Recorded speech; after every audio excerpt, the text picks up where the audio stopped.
말씀의 제목이 시간 속에서 자라는 믿음입니다. 이것은 믿음이 점점점 온전하여진다는 것을 의미하기도 하고, 그렇게 온전해지는 게 시간 속에서 일어나는 것이고, 그렇게 자라가는 과정 속에서 여러 일들을 우리가 만날 수 있음을 또한 내포하고 있는 문장이죠. 오늘 본문을 보면 앞에 있는 기쁨을 위해 십자가를 참으시고 부끄러워하지 않으신 예수님을 믿음의 최고의 모델로 들면서 바로 우리가 바라보아야 할 분, 우리가 따라가야 할 분이 바로 예수님이시다, 한번 바라보자 라고 하고 있죠. 믿음이 없는 사람들에게 십자가는 흉측한 것이죠. 사람을 아주 잔인하게 죽이는 사형 도구로밖에 생각이 안 될 것입니다. 그래서 어떤 이들은 무슨 십자가가 도시에 저렇게 벌겋게 많은지 하면서 그것을 볼 때마다 무덤밖에 생각이 안 난다라고 이야기를 하죠. 구원자가 끝까지 살아남아야 구원을 이루지, 어떻게 죽어버렸는데 그것이 구원이 되는 법이 어디 있느냐라고 하는 것입니다. 저들에게 십자가는 사랑하는 자녀들을 구원하고 악의 세력을 멸하실 일들이 보이지 않죠. 그리스도의 십자가는 무엇과 같냐면 농부가 봄에 들에 나가서 씨앗을 뿌리는 것과 같습니다.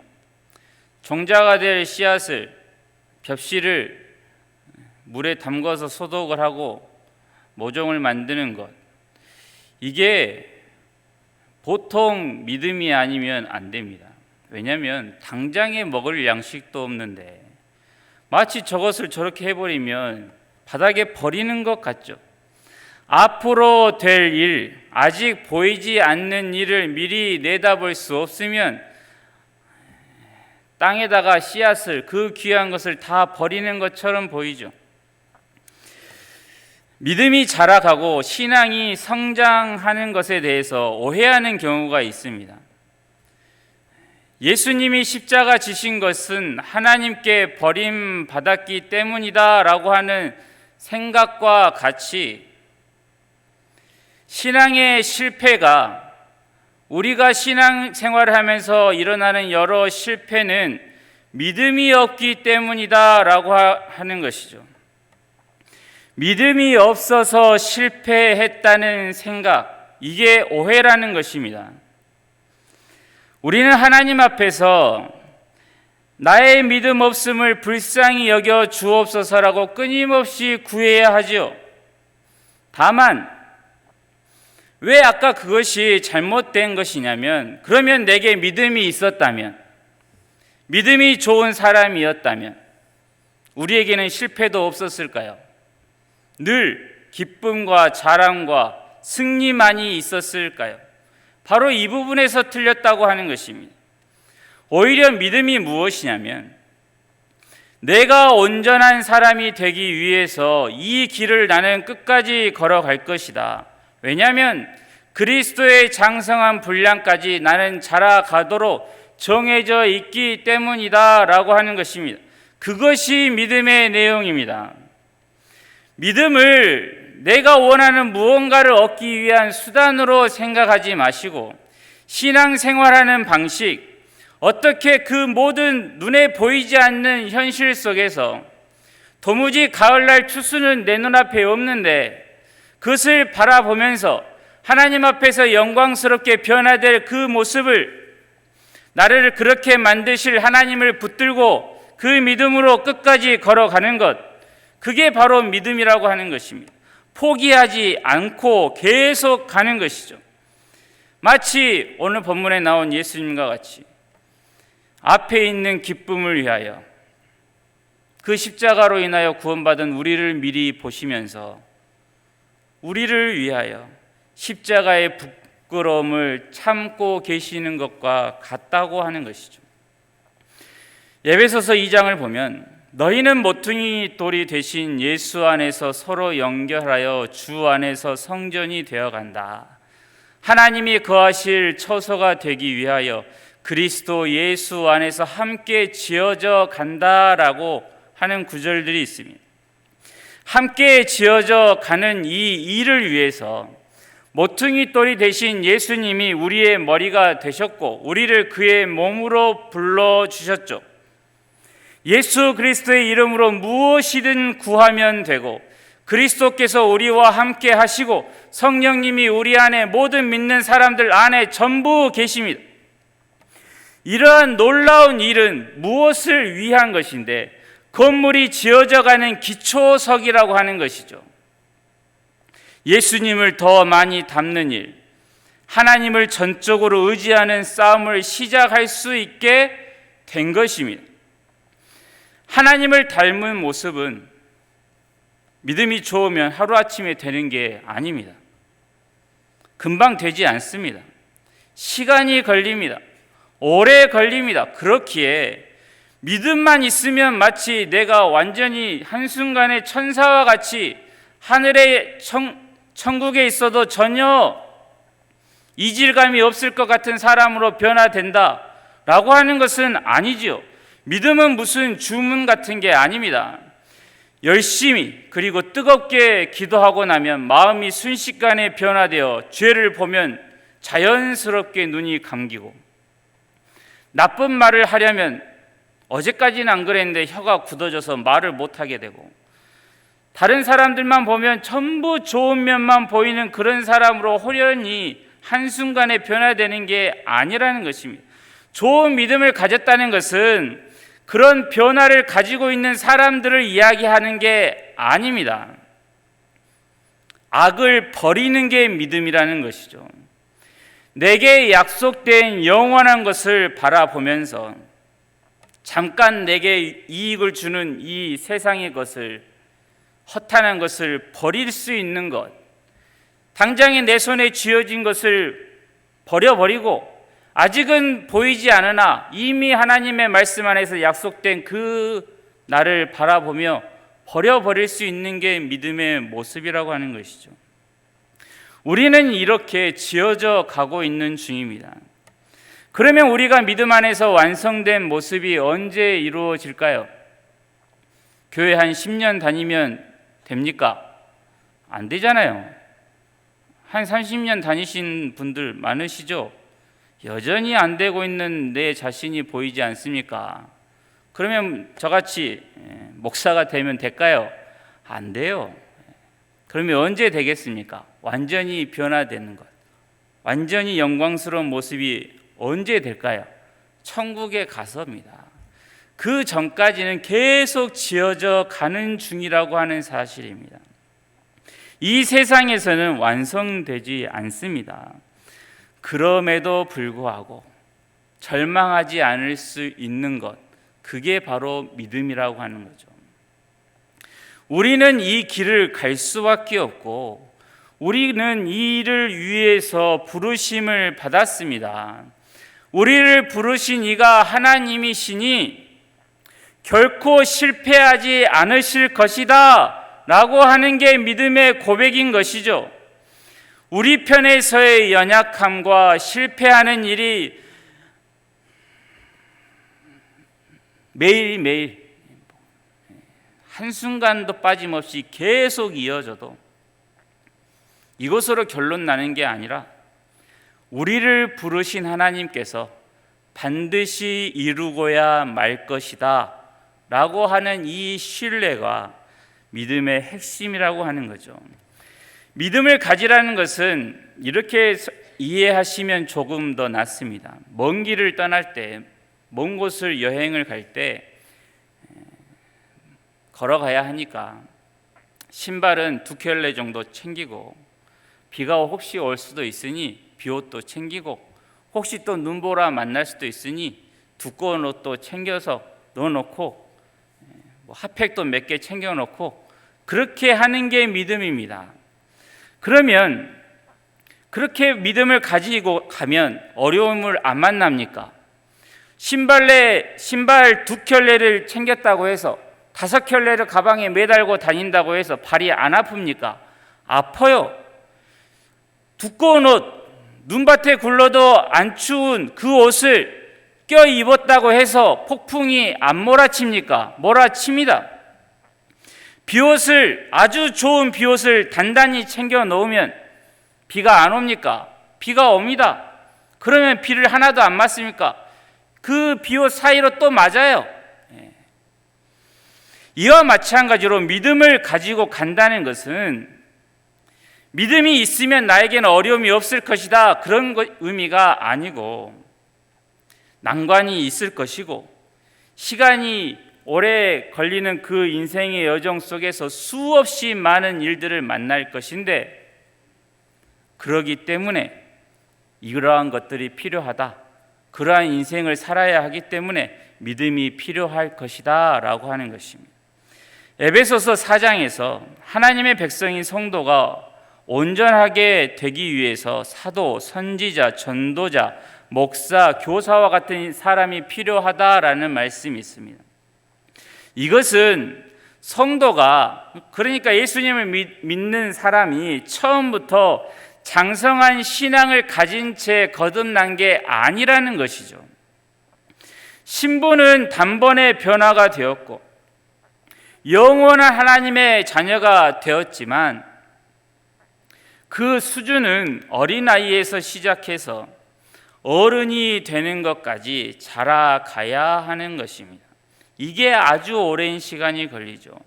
시간이 지나고 겪고 싶지 않은 그 많은 일들을 겪으면서 나에게 수없이 실망해 가면서 남들을 배려하는 마음이 조금씩은 넓어지죠.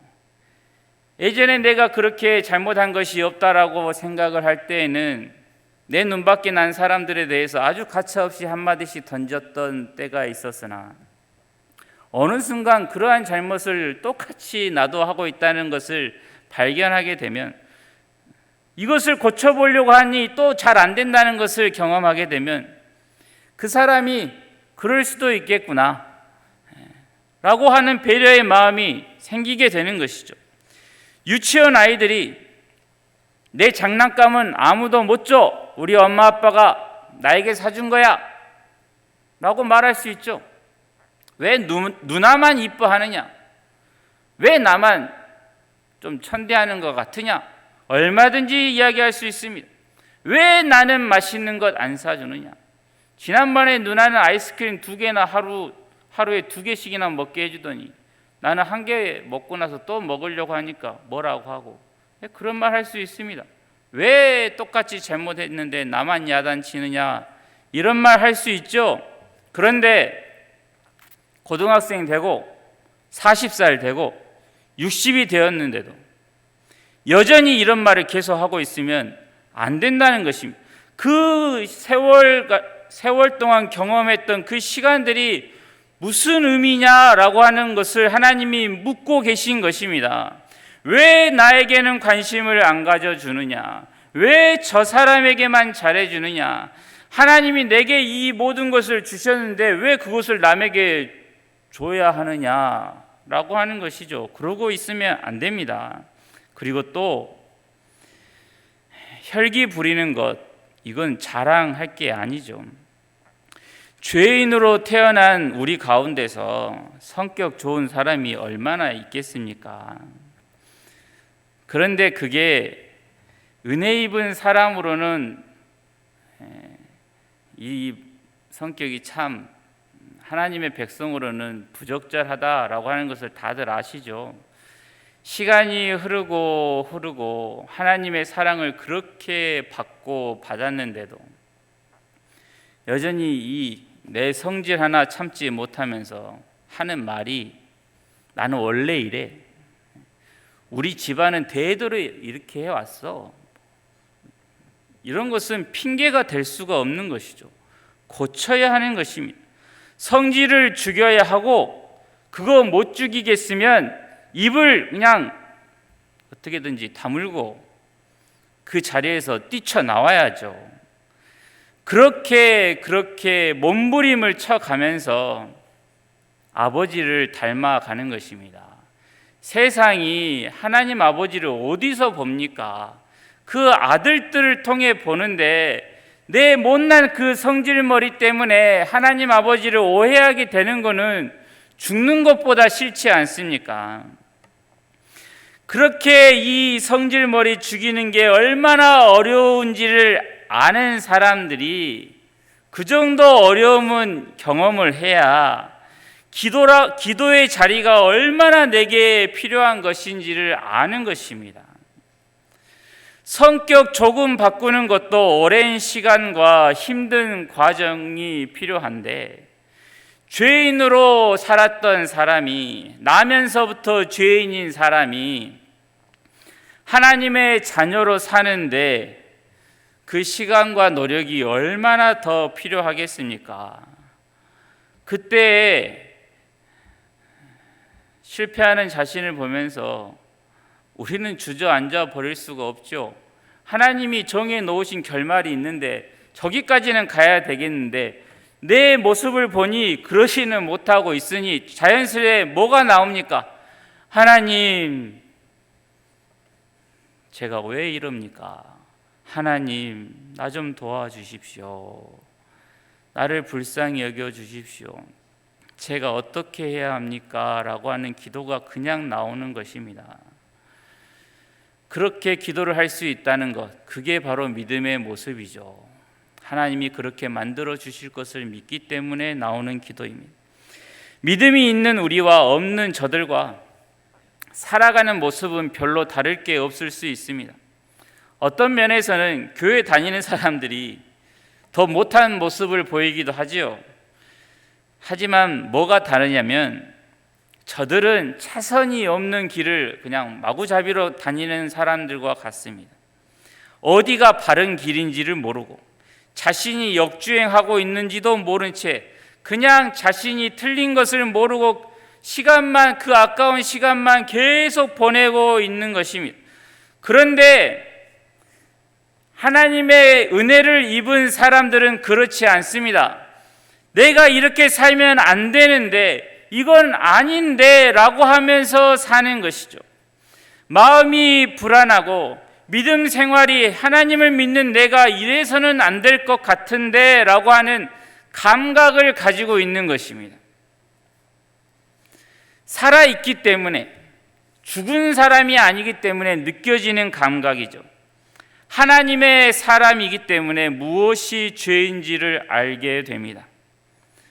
우리가 하루하루를 살면서 모든 일에 승리해야만 훌륭한 사람이 되는 게 아닙니다. 경험해 보셨겠지만 실패하는 일로도 우리는 많은 것을 배웁니다. 사람은 실패하는 일로 인해 더 많은 것을 배우는 법이죠. 오늘 아침에 학교에 늦게 가서 선생님이 혼을 내서 다시는 지각을 하면 안 되겠다. 어떻게 하면 지각을 안 할까? 밤에 안 놀고 빨리 자야 되겠구나 라고 생각으로 그날 저녁이 되면 어째 그렇게 놀 게 많은지 또 12시, 1시가 돼도 잠이 안 와요. 계속 놀다가 또 3시쯤에 잠들다가 또 지각을 해요. 그러면서 또 아침에 혼나면서 생각을 하는 거죠. 나는 왜 이럴까? 내가 이런 사람이구나. 그러니까 내가 얼마나 연약한 사람이고 마음 먹은 대로 내 자신도 잘 되지 않는다는 이 귀한 진리를 다시 우리는 확인하게 되는 것이죠. 또 분을 내는 것. 내가 왜 그때 분을 내었을까? 조금만 참았으면 되었을 것을. 왜 내가 모든 상황을 알지도 못하는데 그 사람의 처지를 모르는데 왜 그렇게 불같이 화를 냈던고? 라고 하는 후회를 계속하면서 자신을 점검해 가는 것이죠. 한 주간을 돌아보면서 실패했을지라도 무엇을 보셔야 되냐면 하나님이 우리를 인도하고 계시지 않습니까? 그러면 실패한 것만 보지 마시고 어제보다 조금 더 앞으로 전진되어 있는 내 자신을 보십시오. 그러면 하나님 과연 나를 인도해 주셨군요 라고 하며 찬송이 나오게 되는 것이고, 그런 하나님의 인도하심을 정말로 믿는 사람들이 조금씩 나아가고 있는 자기 자신을 볼 수 있는 것입니다. 그게 믿음인 것입니다. 성령님의 도우심은 우리가 누구인지를 다시 한번 확인시켜 주시죠. 우리가 처음 하나님 앞에 어떤 부름을 받았는지 다시 확인시켜서 내가 누구인가, 내가 이래서 되겠는가 라고 하며 반성하게 하고, 하나님이 나와 함께 하시니 걱정 말아라 하며 위로하시는 게 성령님이 우리에게 하시는 일이죠. 무엇을 해야 하는지 우리에게 보여주시는 것이지, 우리는 그냥 가만히 있게 하시고 우리를 업고 앞으로 가시진 않습니다. 운동선수나 군대에서 보면 높은 산을 가리키면서 저기 뛰어가 라고 이야기를 해요. 그럼 조금 있으면 해질 무렵에 다시 내려와야 하는데 왜 저 산을 뭐하라고 뛰어가라고 할까?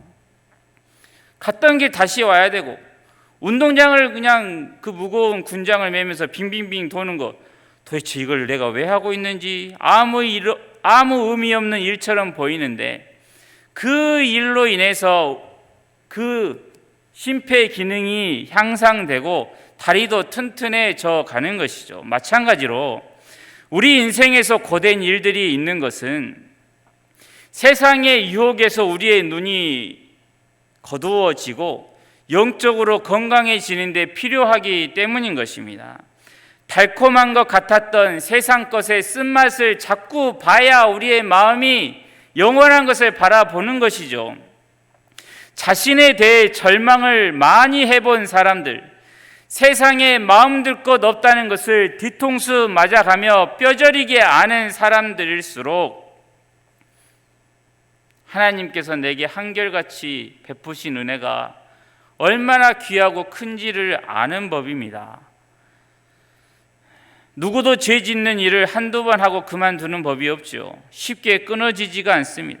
그러기에 하나님은 끊임없이 우리의 삶 가운데서 들어오셔서 우리가 스스로 그 세상을 떠나 하나님께로 돌이키도록 인도하고 계시죠. 그게 예배 때마다의 말씀일 수 있고, 기도 시간 때마다 주께서 내게 주시는 마음일 수 있는 것입니다. 그러니 그러한 시간을 자꾸만 자주 가지라라고 권면을 드리는 것입니다. 그렇게 자라가면서 하나님을 위하여 세상의 것을 버릴 수 있게 만들어 가시는 것이죠. 그러한 사람으로 커가는데 시간이 필요한 것입니다. 믿음은 뒤를 돌아보는 게 아니라 앞을 보는 것입니다. 빌립보서 3장에 나오는 사도 바울의 믿음이 어떻게 나와 있는지 한번 보십시오. 형제들아, 나는 아직 내가 잡은 줄로 여기지 아니하고 오직 한 일, 즉 뒤에 있는 것은 잊어버리고 앞에 있는 것을 잡으려고 표대를 향하여 그리스도 예수 안에서 하나님이 위에서 부르신 부름의 상을 위하여 달려가노라라고 합니다. 바울은 자신을 볼 때 아직도 멀었다라고 하고 있는 것이죠. 나는 여전히 부름의 자리를 향해 달려가는 사람이다라고 선언을 합니다. 바울에게는 앞으로 가야 할 길이 남아 있는 것이었지, 우리가 바울을 쉽게 생각하는 것처럼 저 정도면 대단하지 않느냐라고 하는 게 아니죠. 나는 어디까지 왔다라고 하며 뒤를 돌아보지 않았습니다. 신앙은 목표를 향하여 끊임없이 가는 것입니다. 매일매일의 삶 속에서 실패했어도 부르신 부름의 상을 향해 계속 가는 것이죠. 무슨 선행을 하고선 아이고 이 정도면 괜찮지 않느냐라는 식으로 자기 확인하는 것은 믿음의 모습이 아닙니다. 오직 의와 진리와 거룩함으로 지으심을 받은 새 사람, 하나님의 온전하심을 닮은 자리, 그리스도의 장성한 분량이 충만한 자리로 그 자리까지 넘어지면 기어서라도 가는 게 믿음이죠. 멋지게 뛰어가는 것만큼이나 소중한 건 기어서라도 그 길을 갈 수 있다는 것, 이 모두가 믿음으로 걸어가고 있는 것입니다. 믿음은 그리스도의 장성한 분량까지 가기 위해서 아직 남아있는 좁은 길 위에서 멈추는 법이 없는 것이죠. 신앙생활하면서 눈물과 한숨이 나오는 것은 실패한 게 아닙니다. 왜냐하면 삶을 포기한 사람들의 얼굴 표정이 어떤지 아십니까? 그들은 울지 않습니다. 웃어요. 미친 사람들이 그래서 웃는 겁니다. 아무런 생각이 없기 때문이죠. 삶을 포기해버리면 울음도 안 나옵니다. 하지만 이겨내지는 못했지만 아직 포기하지는 않았기에 우는 것이죠. 하나님 앞에 달려가는 것입니다. 가슴을 치는 것입니다. 우리가 무엇을 믿습니까? 믿음의 대상은 내 믿음이 아니라 신실하신 하나님이시라는 겁니다. 내 믿음 보면 참 보잘것없어 보여도 그래도 신실하신 하나님을 바라보며 가는 것이죠. 하나님께서 나에게 힘을 주시고 하나님의 성실하심과 전능하심으로 인해 우리를 실패한 채 버려두지 않으실 것을 믿는 것입니다. 아브라함이 죽은 이를 살리시는 하나님을 믿었기에 이삭을 바쳤던 것처럼 내게 부끄러운 모습이 있어도 의와 진리와 거룩함으로 지으심을 받은 모습이 우리 안에 완성될 때까지 시간을 주시고 기회를 또 주실 것을 우리는 매일 아침 확인하고 믿는 것이죠. 우리가 한 주간을 돌아보면 또 한 1년을 돌아보면 부끄럽고 낙심하고 한숨이 나오지만 다시 주 앞에 우리가 이렇게 나오는 이유가 있습니다. 하나님의 자비하심과 긍휼하심과 그 전능하신 손을 믿기 때문이죠. 여러분 안에 있는 성령님께서 여러분을 포기하지 않으셨기에 이 자리에 나오게 된 것입니다. 좋은 믿음이라는 것은 길고 긴 시간과 과정 속에서 많은 시행착오와 실패 속에서 나를 불러주신, 내가 어둠 가운데 있을 때 불쌍히 여기시고 불러주신 그 하나님을 끝까지 신뢰하는 게 좋은 믿음입니다. 이러한 포기하지 않는 믿음으로 마침내 그 날이 이르면 하나님의 사람으로 우뚝 서 있는 복이 우리 가운데 있기를 바랍니다. 기도하겠습니다. 하나님 아버지, 하나님의 인도